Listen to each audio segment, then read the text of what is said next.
Let's talk about, in the last few minutes that we have, let's talk about different packaging options. I want to speak to two different types. On the left here, what we're talking about is a modular enclosure style, where the generator and its balance of plant are built into a very well, a very tight enclosure. The benefit of this is that it comes all in one unit and there's very minimal on-site work. The downside is that this can, we get the equipment and then we package it. So there can be an impact on lead time. And sometimes there's also limitations to maintenance. For example, being able to maintain a generator in this is a lot simpler than maintaining a generator here. This, however, is an example of a powerhouse. I want to say thank you for Interstate for the project that they did. This is a 3 by 2.5 megawatt power plant that Interstate, our sister distributor, helped install or develop. And this is what it can look like from the side. So you've got your engine, you've got your silencer, you've got your exhaust run, and you have cooling or emissions control, or potentially even this could be an absorption chiller system on the roof. So I really want to quickly go through some of the different ways that we can package these units to be able to deploy rapid amounts of power that we've been talking about. So this is a 50 megawatt solution where we have, it's actually a 60 megawatt system. So you've got 6 units, so it's 12.5 megawatts per hall. And together that it's actually a 60 megawatt system. So it's 50 plus 10 for reliability. And how we synchronize this is we're generating at 13.8 kV. We synchronize this all onto a single bus through switchgear, and then we'll transform this up to 34.5 kV or whatever voltage either the grid or the data center wants to accept that voltage at.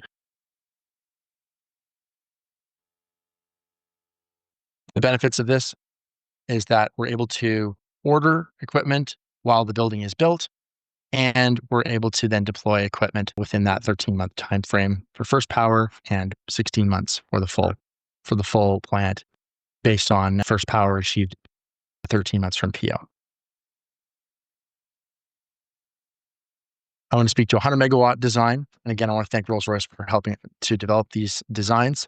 So what you're looking at here is 4 halls or 2 halls per building. And there is 11 units, 2, 4, 6, 8, 10, 11 units. Yeah. So that is 27.5 megawatts per hall. So again, there's an extra 10 megawatts in this overall plant for 100 megawatts. So there's 100 megawatts within 500 feet by 200 feet, and not including silencer stack, we're somewhere between 24 and 28 feet high. Again, scheduling for that. So from PO, first power 13 months, and we could have this fully deployed, assuming the building is built and installation of the equipment, installation plus commissioning of each unit is about 2 months, but this can be done in parallel, and that time is relatively conservative.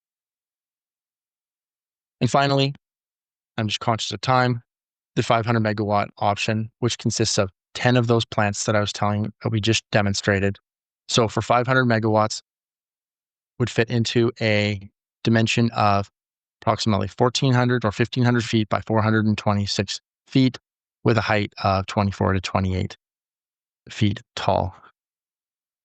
Now, the beauty of this, again, as I mentioned earlier, is if you have a part of your property where you could fit half of this and you have another part of the property where you could fit the other half, this is very easily separated and moved. And all you need to do, I know it sounds simple, but the big item would be ensuring that you have fuel in to those different locations and electricity out coming into the primary switchgear.